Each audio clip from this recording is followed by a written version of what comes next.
हाँ बच्चों, most welcome, अभिनंदन। काफ़ी दिनों के बाद में फिर से हम क्लास को कंटिन्यू कर रहे हैं और हिंदी अनिवार्य के अपने जो अलंकारों वाला जो टॉपिक अपन पढ़ रहे थे ना, उसको फिर से कंटिन्यू करेंगे और अब ये क्लास लगातार चलेगी। तो यहाँ पे देखो कि आज अपन प्रश्न उत्तर करने वाले हैं कि किस तरीके से आपकी परीक्षा में प्रश्न कैसे पूछे जाएंगे, क्योंकि जो व्याकरण वाला भाग है उसमें अलंकारों वाला जो टॉपिक है उससे आपके रिक्त स्थान के जो प्रश्न बनेंगे। तो इसमें हम रिक्त स्थान के प्रश्न भी करने वाले हैं, साथ ही साथ कुछ ऑब्जेक्टिव टाइप के प्रश्न भी करेंगे। ऑब्जेक्टिव में ये रहेगा कि परीक्षा में जो प्रश्न पूछा जाएगा ना उसमें आपको हो सके कोई पंक्ति दे दी जाए, आपसे पूछा जाए कि इसमें कौन सा अलंकार है, तो रिक्त स्थान में आपको अलंकार भरना पड़ेगा। या फिर डायरेक्ट प्रश्न आएगा कि इस अलंकार का कोई उदाहरण आप जो है वो लिखें। तो अभी यहाँ पर इस तरीके से बोर्ड के जो पैटर्न है, ब्लूप्रिंट है, उसको ध्यान में रखते हुए हम आज की इस क्लास में क्लास को जो है वो कंटिन्यू करने जा रहे हैं। तो आइए देखते हैं एक एक करके प्रश्न। आपको आंसर बताना है। देखो इस तरीके से जो प्रश्न आपके सामने लिखा हुआ है, आपको बताना है कि इसका राइट आंसर क्या है। मैं निज रोदन का राग लिए फिरता हूं, युक्त काव्य में अलंकार हैं। कौन सा अलंकार ये बताना है। आपको याद होगा ये पंक्ति हरिवंश राय बच्चन साहब की जो कविता है आत्मपरिचय, उसमें ये दी हुई है पंक्ति। कवि क्या कह रहा है, पहले इस पंक्ति को समझना है। देखो अलंकार रटने की चीज नहीं है। अगर आपने सेंटेंस रटा ना कि भाई अब हमें याद नहीं हो रहा है, हम ये सेंटेंस को रट लेंगे, तो परीक्षा में जाके कुछ भी नहीं कर पाओगे। ध्यान रखना, सब कंफ्यूज हो जाएगा, अटक जाओगे और मामला गड़बड़ हो जाएगा। तो यहाँ समझना है और समझ करके एक एक एग्जाम्पल को, एक एक प्रश्न को समझेंगे, एक एक अलंकार को हम समझेंगे, बेस्ट तरीके से आपको समझ में आ जाएगा। तो कवि क्या कह रहा है कि मैं निज, मैंने अपना, एक एक शब्द को समझो आप। अपना, रोदन का मतलब होता है रोना, रोदन मैंने रोना, रोने में राग का मतलब होता है बच्चों गीत, है ना, राग गीत संगीत।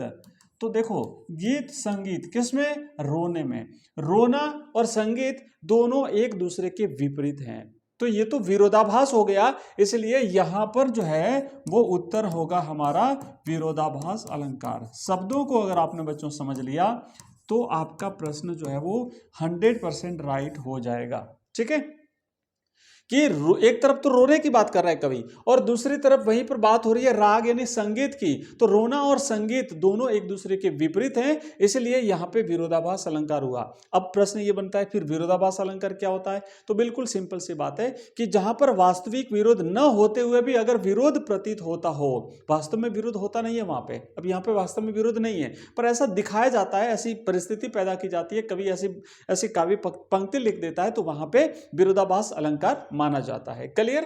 अब चलिए नेक्स्ट बढ़ेंगे आगे और दूसरे प्रश्न की तरफ हम आगे बढ़ेंगे। अगला हमारा प्रश्न क्या कहता है, चलो यहां पर जो है ना ये आंसर जो है वो गलत लिखा हुआ है, मानवीकरण नहीं है, यहाँ पे विरोधाभास अलंकार है। मानवीकरण अलंकार कहाँ होता है कि जहां पर प्राकृतिक, ये तो स्लाइड बनाते समय मिस्टेक हुई है, जहां पर प्राकृतिक चीजों में मानवीय क्रियाकलाप दिखाया जाए, प्राकृतिक चीजों को मानव की तरह काम करते हुए दिखाया जाए, वहां होता है मानवीकरण अलंकार। आइए अब हम आगे बढ़ेंगे, दूसरा प्रश्न देखते हैं। दूसरा प्रश्न है बच्चों कि यमक अलंकार का उदाहरण है। तो अब जब यमक अलंकार का आपको उदाहरण इसमें से चार में से कोई एक देना है, आपको याद होना चाहिए कि यमक अलंकार किसे कहते हैं। अब देखो प्रश्न ऐसे ऐसे नहीं आएगा। प्रश्न अगर रिक्त स्थान में आया तो हो सकता है कि आपको जैसे मान लो ये कोई भी एक पंक्ति दे दी जाए इसमें से कोई भी, और आपसे पूछा जाए कि इसमें अलंकार कौन सा है। तो अब पहले यमक अलंकार की आपको परिभाषा याद होनी चाहिए कि किसे कहते हैं यमक अलंकार, कि जहां पे शब्द की आवृत्ति हो और उसका अर्थ भिन्न भिन्न हो, वहां पे यमक अलंकार होता है। तो हम यहाँ पे देखेंगे किसी शब्द की आवृत्ति हो रही है क्या। तो पहला देखो पीपर पात सरिस मन डोला, यहां पे शब्द की आवृत्ति नहीं हो रही है, तो ये यमक अलंकार का उदाहरण नहीं है। दूसरी पंक्ति तारा घट उषा नागरी, यहां पे किसी शब्द का रिपीटेशन नहीं हो रहा है, तो यहां पर भी यमक अलंकार नहीं है। फिर है तीन बेर खाती थी वे तीन बेर खाती, तो देखो तीन बेर खाती और तीन बेर खाती रिपीटेशन हो रहा है और दोनों ही बार इसका अर्थ भी भिन्न है। कैसे भिन्न है, वो भिन्न इस प्रकार है कि पहले क्या होता था कि जो मुगलों की बेगमें थी वो 3 बार यानी दिन में 3 समय भोजन करती थी, लेकिन शिवाजी महाराज के भय और डर से इतनी वो आतंकित हो गई कि उनको अपना घर परिवार वो जगह छोड़ करके भागना पड़ा, और मुगलों को भागना पड़ा। वो किले जो शिवाजी के अधिकार में आ गए तो उनको भागना पड़ा, और अब उनको जंगलों में भटकते भटकते जो है वो 3 जो बेर आते हैं ना, बेर एक फल होता है छोटा सा, जो बेर होता है ना अपन, वो फल खा करके उन्हें गुजारा करना पड़ रहा है। तो शब्द की आवृत्ति लेकिन दोनों बार अर्थ भिन्न, इसलिए यहां पर हुआ यमक अलंकार। और इसमें भी नहीं है। अब इसमें कौन कौन से अलंकार हैं वो सारे भी समझा सकता हूं, पर टाइम ज्यादा लगेगा, तो एक एक क्वेश्चन को हम समझते जाएंगे। ऑप्शन में आपको समझा दूंगा, आप लगातार जो है वो इसे देखते जाएं। और ध्यान रखना, क्लास आपने पूरी देखनी है, क्योंकि कई बार ऐसा होता है आपको लगता है जैसे मेरे को पहला प्रश्न भी आ रहा था, मेरे को दूसरा भी आ रहा था, आप इसे स्किप करोगे, तीसरा चौथा स्किप कर दिया, और हो सकता है परीक्षा में वही आ गया। इसलिए क्लास को कभी भी स्किप मत करो, क्लास को पूरी देखा करो, एंड तक क्लास को देखा करो, और अपने दोस्तों के साथ इसे शेयर भी कर दिया करो। चलिए आगे बढ़ते हैं, और नेक्स्ट हमारा प्रश्न है, अगला तीसरा प्रश्न है। क्या प्रश्न है कि जहां काव्य में एक ही उच्चारण स्थान वाले अधिक वर्ण हो वहां अलंकार कौन सा है। अब थोड़ा सा आपको यहां पे डिफिकल्ट लगेगा, लेकिन डिफिकल्ट नहीं लगना चाहिए। अभी इजी तरीके से मैं समझा दूंगा, बिल्कुल शानदार ढंग से ये प्रश्न आपको समझ में आ जाएगा। इस तरीके से भी प्रश्न परीक्षा में आपका बन सकता है। रिक्त स्थान वाला प्रश्न है, ऐसा ही प्रश्न बनेगा, अच्छी तरह से समझना है। देखो, पहली बात तो ये क्या है कि जहां काव्य में एक ही उच्चारण स्थान से उच्चरित होने वाले अधिक वर्ण हो, तो बात हो रही है वर्ण की। जब बात वर्ण की हुई तो कौन सा ऐसा अलंकार है जिसमें वर्ण शब्द की उसकी परिभाषा में वर्ण शब्द आता है, तो वो सीधा सीधा अलंकार है हमारा अनुप्रास अलंकार। इसके अलावा कोई भी अलंकार नहीं है जहां वर्ण की बात हो रही हो, जहां शब्दों की बात हो रही है, जहां समानता और तुलना की बात हो रही है। भाई उपमान को उपमेय के साथ दिखाना, उपमान को उपमेय से तुलना करना, या फिर सादृश्यता दिखाना, या फिर उसकी तुलना करना, या उसके समान दिखाना, या उसका रूप दे देना, या उसके जैसे काम करते हुए दिखा देना, मानवीकरण आदि आदि। वर्ण आया तो सीधा सीधा आपने पकड़ लिया ना कि यहां पे हो गया अनुप्रास अलंकार। ठीक है, अभी रुको, अनुप्रास अलंकार। अभी काम पूरा नहीं हुआ है, ध्यान रखना। अभी हमने आधा काम किया है, पूरा नहीं किया, और अगर आप परीक्षा में यहां तक लिखते हो तो नंबर नहीं मिलेंगे, इस बात का ध्यान रखना। क्यों नहीं मिलेंगे? क्योंकि इसने कहा क्या है कि एक ही उच्चारण स्थान वाले अधिक वर्ण हो। मतलब जब हम उच्चारण करते हैं, वर्णों का जब उच्चारण हमारे मुख से होता है तो वर्णों का उच्चारण स्थान अलग अलग है। जैसे हम बोलेंगे अगर क, ख, ग, तो जब ये बोलते हैं ना तो हमारी जो जिह्वा है वो ऊपर तालू पे टच करती है। इसी तरीके से जब हम बोलते हैं प, फ, ब, तो हमारे होठ जो है वो एक दूसरे को टच करते हैं। तो इस प्रकार इनके वर्ग बने हुए हैं, है ना, कि क वर्ग वाले, च वर्ग वाले, ट वर्ग वाले वर्ण, इस तरीके से।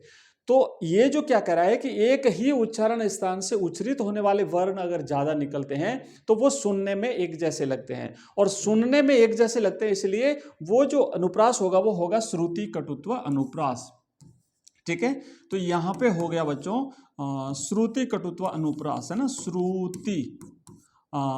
श्रुत्यानुप्रास। श्रुति कटुत्व नहीं होगा, श्रुत्यानुप्रास, है ना, श्रुत्यानुप्रास। तो ये हो गया भाई, ये हो गया हमारा श्रुत्यानुप्रास, श्रुत्यानुप्रास। ठीक है, ये हो गया श्रुत्यानुप्रास अलंकार। तो अनुप्रास तो है, लेकिन अनुप्रास में कौन सा है? श्रुत्यानुप्रास, क्योंकि अनुप्रास के 4 भेद हैं। ये अनुप्रास अलंकार जो है इसके 4 भेद हैं। क्या भेद हैं? एक है छेकानुप्रास, दूसरा है वृत्यानुप्रास, तीसरा है श्रुत्यानुप्रास, और चौथा है छेकानुप्रास अंत्यानुप्रास, है ना। छेकानुप्रास, अंत्यानुप्रास, वृत्यानुप्रास और श्रुत्यानुप्रास। तो ये 4 अनुप्रास, और कुछ विद्वान 5वां भेद भी मानते हैं जिसका नाम है लाटानुप्रास। चलिए आगे बढ़ते हैं, तीसरा हमारा हो गया क्लियर। चौथा प्रश्न क्या कह रहा है कि जहां, हाँ ये तो हो गया श्रुत्यानुप्रास। चौथा प्रश्न है विस्मय यह गोदावरी अमृतन के फल देत, पंक्ति में अलंकार कौन सा है? तो रटना नहीं है, रटोगे तो पहले ही बता दिया, याद नहीं होगा। शब्दों को समझो, क्या कहता है विस्मय। विस्मय का मतलब होता है, विस्मय का मतलब होता है बच्चों, विष होता है ना, विष, विष मैंने जहर, जहर से युक्त, विष से युक्त, विष से युक्त यह गोदावरी, मतलब गोदावरी नदी की बात हो रही है, ठीक है ना। तो गोदावरी नदी कैसी है, विष से भरी हुई है, जहर से भरी हुई है। लेकिन आगे क्या कहा है, अमृतन के फल देत, फल कैसे मिल रहे हैं, अमृत के, अमृत जो हमें अमर कर दे ऐसा फल। तो भाई जहर वाली नदी हमें अमृत वाले फल दे रही है, ये तो विरोधाभास हो गया, एक दूसरे के विपरीत हो गया, अपोजिट हो गया। तो इसलिए यहां पर होगा हमारा आंसर विरोधाभास अलंकार। समझ में आ रहा है। चलिए नेक्स्ट जो है, जैसे उत्प्रेक्षा है, तो इसमें हमने देखा था मानो, मनु, जानो, जनु, इस तरीके से शब्द आते हैं, तो आपको पकड़ लेना है, उत्प्रेक्षा अलंकार होगा। उपमा अलंकार, जहां उपमेय में उपमान की समानता दर्शाई जाए वहां उपमा अलंकार होता है। और रूपक अलंकार में जब उपमेय को उपमान का रूप दे दिया जाए, एक को दूसरे के समान दिखा दिया जाए, तो वहां पे जो है वो क्या होता है, रूपक अलंकार होता है। इसके उदाहरण जैसे जैसे आगे आते जाएंगे वैसे हम करते जाएंगे। अगला प्रश्न है, बिल्कुल सिंपल सा है कि अलंकार की विशेषता है, बताइए अलंकार किसे कहते हैं। यह प्रश्न आ सकता है, बिल्कुल छोटा सा सिंपल सा है, लेकिन कई बार ऐसे छोटे छोटे प्रश्न बनते हैं। एक बार तो बोर्ड परीक्षा में पूछा था कि अलंकार कितने प्रकार के होते हैं, नाम लिखिए। तो अलंकार 3 प्रकार के होते हैं, शब्दालंकार, अर्थालंकार और उभया अलंकार। तो अलंकार की विशेषता क्या है कि अलंकार काव्य की आत्मा है। तो भाई अलंकार काव्य की आत्मा नहीं है। तो काव्य की आत्मा क्या है, तो काव्य की आत्मा जो है वो बच्चों रस को माना गया है। रस जो है वो काव्य की आत्मा है। नेक्स्ट है कि अलंकार काव्य की शोभा बढ़ाते हैं, बिल्कुल। क्यों, क्योंकि अलंकार का अर्थ ही है अलंकृत करना, शोभा बढ़ाना। तो ये काव्य की शोभा बढ़ाते हैं, राइट आंसर है, ठीक है, ये हो गया इसका राइट आंसर। नेक्स्ट क्या कहा है, अलंकार काव्य का अंतरंग तत्व है और अलंकार के बिना काव्य असंभव है। दोनों गलत हैं। अलंकार जो है वो काव्य का अंतरंग तत्व नहीं, जरूरी नहीं कि हर काव्य में अलंकार हो, किसी में नहीं भी हो। और नेक्स्ट है कि अलंकार के बिना काव्य संभव नहीं, ऐसी बात भी नहीं है। आप बिना अलंकार के भी काव्य बना सकते हैं, बस उसकी शोभा जो है वो नहीं बढ़ेगी, मतलब शोभायमान नहीं होगा। तो ये राइट आंसर रहेगा भाई हमारा इसका पहले का, 5वें का जो है वो ऑप्शन बी, ख। छठा प्रश्न है, अनुप्रास अलंकार का उदाहरण है। तो अनुप्रास जब पूछा कि अनुप्रास अलंकार का उदाहरण कौन सा, तो पहले तो हमें पता होना चाहिए ना अनुप्रास अलंकार होता क्या है। तो अनुप्रास अलंकार में क्या होता है कि अगर किसी वर्ण की आवृत्ति बार बार हो रही है, कोई भी वर्ण अगर बार बार रिपीट हो रहा है, आवृत्ति हो रही है उसकी, उसका उच्चारण जो उसका जो स्वर है वो कोई भी हो सकता है चाहे, लेकिन अगर रिपीटेशन हो रहा है तो वहां अनुप्रास अलंकार होता है। तो यहां देखो हम देखेंगे कि पानी गए न उबरे मोती मानस चोन, इसमें कोई वर्ण की आवृत्ति नहीं हो रही है। फिर नेक्स्ट लिखा है कनक कनक ते सौ गुनी मादकता अधिकाय। तो यहां पे वर्ण की आवृत्ति नहीं हो रही है, शब्द की आवृत्ति हो रही है, लेकिन वर्ण की आवृत्ति नहीं हो रही है। तो जब शब्द की आवृत्ति होती है तो यहां यमक अलंकार है। तो देखो इसमें तो हो गया यमक अलंकार। यहां पे कहते हैं पानी गए न उबरे मोती मानस चोन, मतलब पानी शब्द के 3 अर्थ हैं इन तीनों के संदर्भ में। तो जहां शब्द एक बार आता है और अगर उसका रिपीटेशन नहीं होता लेकिन उसका अर्थ अगर भिन्न है तो वहां पे श्लेष अलंकार होता है। तो यहां पे हो गया श्लेष अलंकार, ठीक है। अब देखो, मीठी लगे आंखियां लोनाई, आंखें जो है ना, कैसी आंखें, लोनाई मतलब लोण लवण से युक्त, खारी आंखें मीठी लगे। भाई खारी आंखें मीठी कैसे लग सकती है, तो यहां पर हो गया भाई विरोधाभास अलंकार, है ना, विरोधाभास अलंकार। तो अब जब 3 अलंकार हो गए तो चौथा अलंकार हमारा कौन सा बचा, अनुप्रास अलंकार। लेकिन फिर भी हमें देखना है कि अनुप्रास अलंकार की शर्तें पूरी हो रही है कि नहीं हो रही है। तो लिखा है कि भगवान भक्तों की भयंकर भूरी भीति भगाइए। तो भ आ रहा है, भ आ रहा है, भ आ रहा है, भ आ रहा है, भ आ रहा है, भ आ रहा है, सब में भ आ रहा है। इसका मतलब ये यहां पे वर्ण की आवृत्ति हो रही है और ये अनुप्रास अलंकार हुआ। नेक्स्ट आगे बढ़ेंगे और अगला हमारा प्रश्न है बच्चों, अच्छा अब देखो प्रश्न खत्म हो गए। अब हम जो अलंकार हमने पढ़े थे, कुछ अलंकार हमारे रह गए हैं, तो साथ साथ में हम एक एक अलंकार भी कंप्लीट करते जाते हैं और जो सिलेबस में है वही अलंकार हम पढ़ने वाले हैं। तो अभी हम पढ़ेंगे वक्रोक्ति अलंकार किसे कहते हैं, ठीक है, वक्रोक्ति अलंकार। अब देखो जैसे शब्द से ही स्पष्ट है, वक्र उक्ति, वक्र वक्र और उक्ति, उक्ति का मतलब होता है कथन, उक्ति का मतलब होता है बच्चों कथन। कैसा कथन, जो टेढ़ा हो सॉरी, टेढ़ा कथन। टेढ़ा का मतलब होता है जहां सीधी बात ना कही जाए, मतलब कोई बात कही तो गई है एक उद्देश्य से, लेकिन श्रोता उसका सीधा अर्थ ना समझ करके उसका दूसरा अर्थ लगा ले, तो वहां पे होता है वक्रोक्ति अलंकार। देखो कि जब किसी व्यक्ति के एक अर्थ में कहे गए शब्द अथवा वाक्य का कोई दूसरा व्यक्ति जानबूझ करके दूसरा अर्थ कल्पित करे तो वहां पर वक्रोक्ति अलंकार होता है। मतलब किसी व्यक्ति ने कोई बात एक उद्देश्य से कही, लेकिन उसने सामने वाले ने जानबूझ करके उसका दूसरा अर्थ लगा दिया, तो वहां पे होगा वक्रोक्ति अलंकार। जैसे कि जब कृष्ण बाहर से आए, घर में दरवाजा बंद था, राधा से बात हुई, मतलब पूछा, तो राधा ने पूछा भाई कौन हो तुम, तो कृष्ण ने कहा घनश्याम। मतलब घनश्याम का मतलब मैं घनश्याम, क्योंकि कृष्ण को घनश्याम भी कहते हैं, तो राधा ने उसका अर्थ लगा लिया कि अगर तुम घनश्याम हो, मतलब अगर घन मैंने बादल, श्याम मैंने काले, अगर तुम काले बादल हो तो यहाँ क्या काम है तुम्हारा, कहीं और जाके बरसो। तो मतलब पहचान तो लिया था, लेकिन जानबूझ करके वो उसका दूसरा अर्थ लगा रही है, तो इसलिए वहां पे होता है वक्रोक्ति अलंकार। अब देखो, वक्रोक्ति के दो भेद होते हैं, मतलब वक्रोक्ति अलंकार जो है ये दो प्रकार का होता है।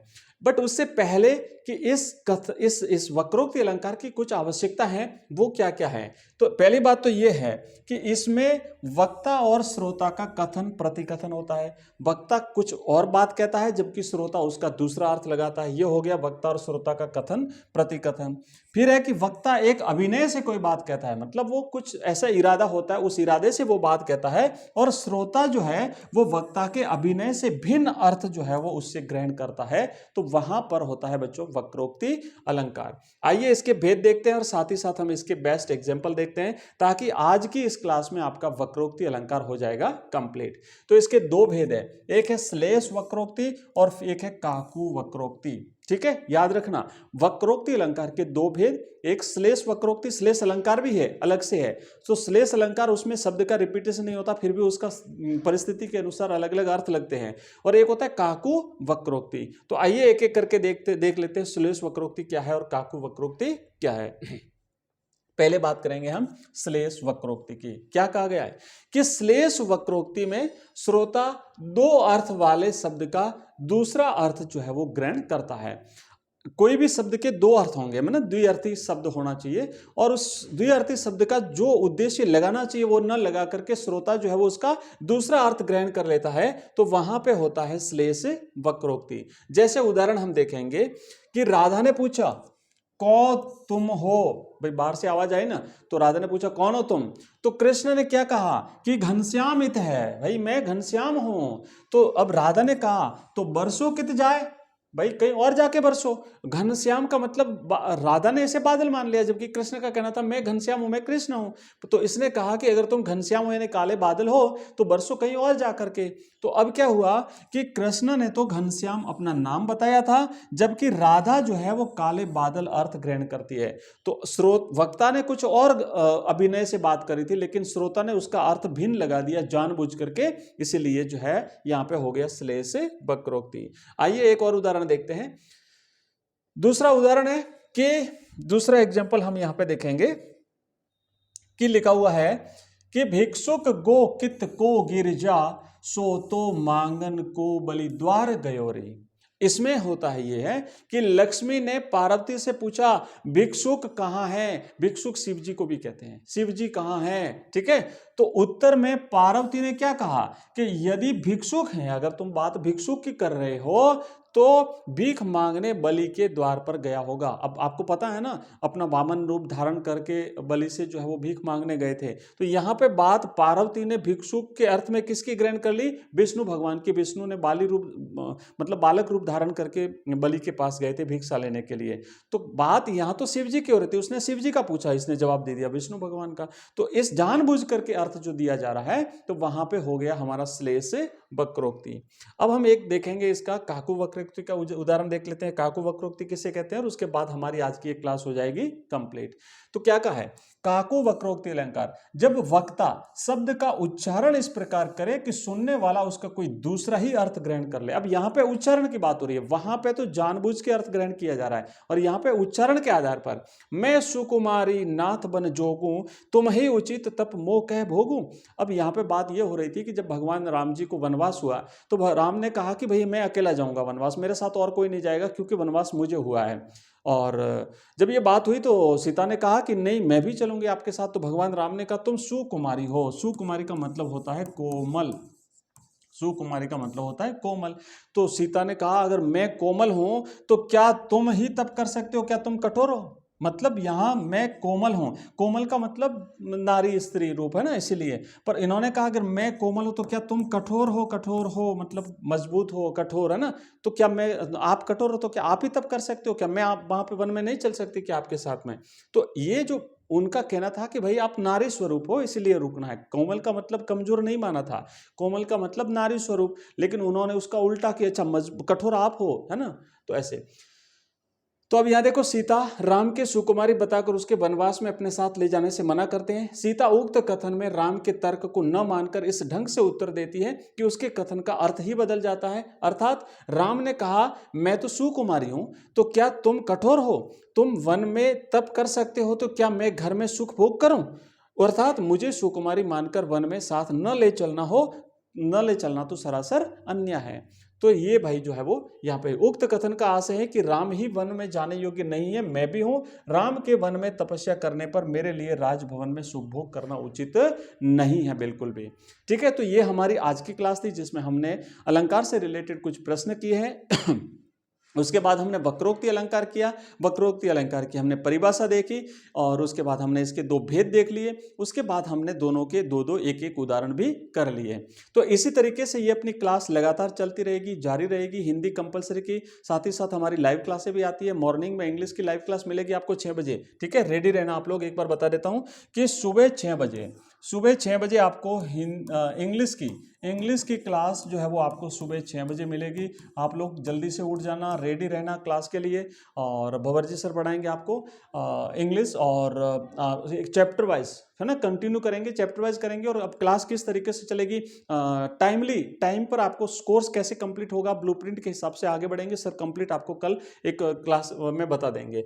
इसके अलावा अपनी हिंदी वाली जो ये क्लास चलती है, साथ ही साथ शाम को जो है ना अपनी शाम को जो क्लास रहेगी वो हिंदी कंपलसरी की लाइव क्लास भी रहेगी, और इंग्लिश की सुबह रहेगी। और बाकी जो सब्जेक्ट है उसकी क्लास का टाइम हम आपको बहुत ही जल्दी 1-2 दिन में अपडेट कर देंगे। और दूसरी बात यह है कि अपनी 10th क्लास की भी क्लास, मैथ्स की क्लास शुरू करेंगे सर, भंवरलाल जी सर पढ़ाएंगे 10th क्लास की जो मैथमेटिक्स है यानी गणित जो है। तो अगर आपके परिवार में, अगर आपके छोटे भाई बंधु जो भी गणित पढ़ना चाहते हैं, मैथमेटिक्स पढ़ना चाहते हैं, मॉडल पेपर हल करवाएंगे सर, टेस्ट पेपर करवाएंगे, और भी अच्छी तरीके से शानदार आपकी गणित करवाएंगे, तो वो क्लास आएगी। उसका टाइमिंग हम आपको बता देंगे। आप लोग जो है वो उनको बता दीजिएगा, ठीक है, ताकि वो भी पढ़ के अपनी अच्छी तैयारी कर सकें। अपनी बाकी जो 12th क्लास की जो क्लास है वो मैं आपको टाइम जैसे ही हमारा सेट होगा दोनों क्लासों का, लाइव क्लास का और रिकॉर्डेड क्लास का, उसके बाद मैं आपको बता दूंगा। तो आज के इस क्लास में इतना ही, फिर मिलते हैं अगली क्लास में। जय हिंद, जय भारत।